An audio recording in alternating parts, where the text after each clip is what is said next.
दोस्तों, इस मरतबा एक और बहुत बड़ा करैक्टर बहरोज़ अपने अंजाम को पहुंच गया। शायद आपको ये अंजाम काफ़ी फिल्मी सा और ड्रामाई सा लगा हो, क्योंकि परीज़ाद नावल में ऐसा नहीं, लेकिन नावल एक ज़िंदगी होता है और ड्रामा ड्रामा होता है। यहाँ पर दाद देनी पड़ती है इस ड्रामे के हदायतकार को और इस नावल की ड्रामाई तश्कील को। जिस तरह नावल की कहानी में ट्विस्ट पैदा किए गए हैं और सिचुएशंस क्रिएट की गई हैं, इससे ये ड्रामाई अंजाम अलग ही लुत्फ़ दे गया। हमने अपनी पिछली वीडियो में इस किस्त में होने वाले कुछ वाक़यात की तरफ इशारा किया था, जो हर्फ बहरफ वैसे ही हुआ। इसके लिए लाइक तो बनता है। बहरहाल ये ड्रामा बड़ी कास्ट, बेहतरीन एक्टिंग, अच्छी सिचुएशंस, मरबूत स्क्रिप्ट और जानदार हदायतकारी की बदौलत इस साल का बेहतरीन ड्रामा करार दिया जा सकता है। ये राइटर और हदायतकार की बहुत बड़ी कामयाबी है कि इतने बहुत सारे किरदारों की मौजूदगी में परीज़ाद का किरदार हर किस्त में अपनी जगह नुमायां रहता है। फिर इससे भी बढ़कर बड़ी वजह परीज़ाद की अदाकारी है, जिसने ड्रामे को 4 चांद लगा दिए हैं। इन सब खूबियों और किरदार की दिखाई जाने वाली शख्सी खूबियों ने सब ने मिलकर इस किरदार को वाकई परीज़ाद साबित कर दिया है। इस पर हर तरह की लड़की फरेफ्ता है।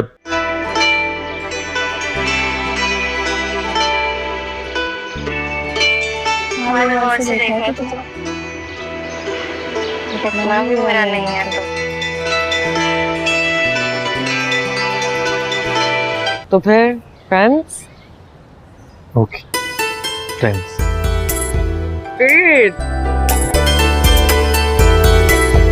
है प्रेमी इसको गुरु मानते हैं। मट्टू, तुझे देख के पता लगता है कि असल मोहब्बत क्या होती है। मुझ जैसा कमजोर, अबे हम तो नाम ही लेते हैं बस इश्का, घास चरते हम घसियारे। और सेठ बहरोज़ अपनी बाजी का बादशाह, मामूली ज़्यादा नहीं हो, मेरी बाजी का बादशाह। लेकिन ऐसी क्या खूबी है इस किरदार में जो ये सब के दिलों में अपनी जगह बना लेता है।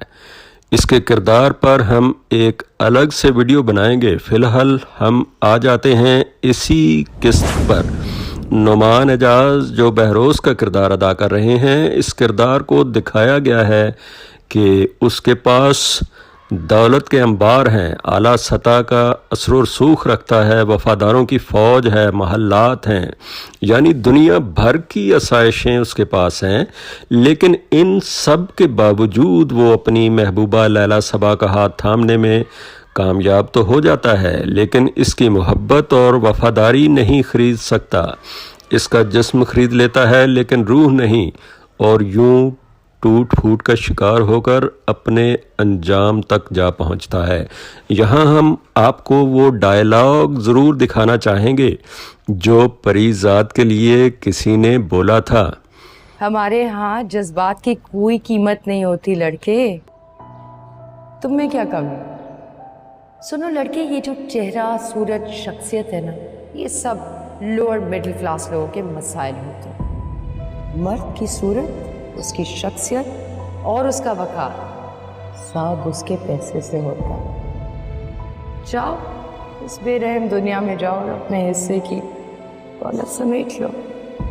खुद को इतना अमीर करो कि ये जो तुम्हारी शख्सियत के ऐब है ना, दुनिया को स्टाइल लगने लगे।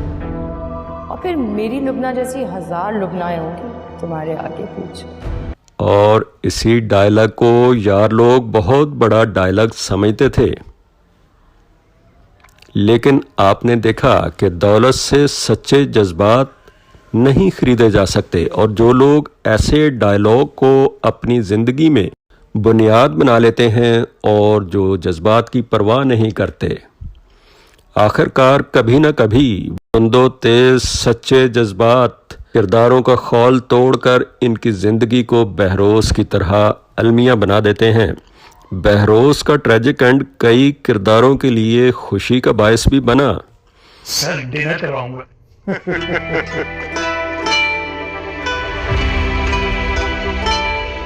लेकिन हमारे हीरो का अंजाम क्या होगा, इसको बहरोज से कुछ मिलता हुआ नहीं दिखाया गया। लेकिन ये कैसे मुमकिन हो सकता है जबकि अब वही बहरोज के लिए सब कुछ था। इसके लिए अगली किस्त का इंतज़ार तो करना होगा। तो फिलहाल आप देखिए अगली किस्त के कुछ टीज़र, और हम नेक्स्ट एपिसोड में आपको बताएंगे कि अगली किस्त में और क्या क्या होने वाला है। फ़िलहाल हमारी इस वीडियो को लाइक कीजिए और अपने कमेंट्स दीजिए। चैनल को सब्सक्राइब करना मत भूलिएगा। अल्लाह हाफिज़।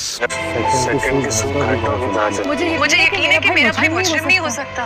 वो जरूर किसी मुश्किल में फंस गया है। कराची इतना दूर तो नहीं। खबरदार, तो दोबारा उसका नाम लिया कोई नहीं उसे मिलने जाएगा। समझ नहीं आ रही मालिक ने लेला साहब के साथ मुझे क्यों नहीं मार डाला। मेरे मन में भी यही सवाल था, लेकिन शायद तुम्हारी आंखें ख्वाहिश ने तुम्हें